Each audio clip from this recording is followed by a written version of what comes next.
Hey, it's Wilson. Today we're going to go over ISO and how it impacts your photography. Let's get started. ISO comes from the film days where you would have different film speeds for different lighting situations. Generally speaking, if it's sunny outside, you'd pick a film with a low film speed such as ISO 200.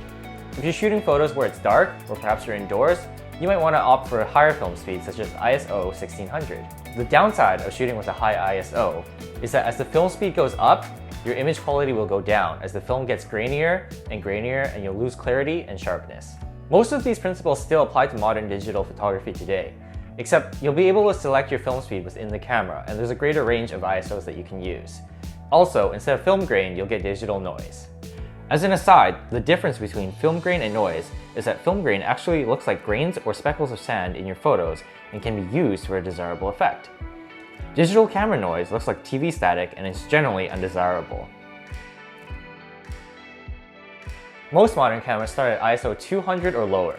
ISO 100 is pretty common, and some high-end cameras may even have ISO 50. Most modern cameras these days can go up to ISO 6400 without sacrificing too much image quality. As you can see from these examples, there isn't too much of a change of image quality as we go up in ISO until it gets really high.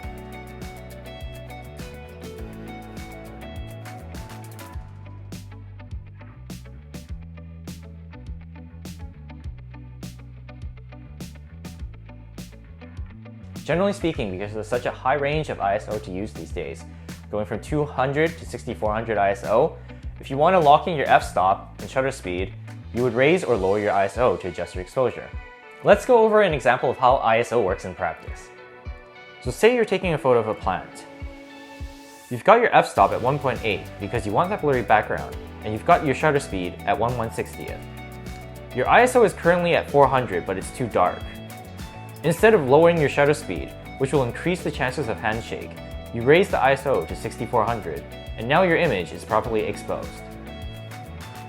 There you have it, ISO in a nutshell. In my next video, I'll cover shutter speed and then we'll have the exposure triangle all covered. As always, if you have any questions, don't hesitate to leave them in the comments down below and I'll be happy to get back to you. See you next time!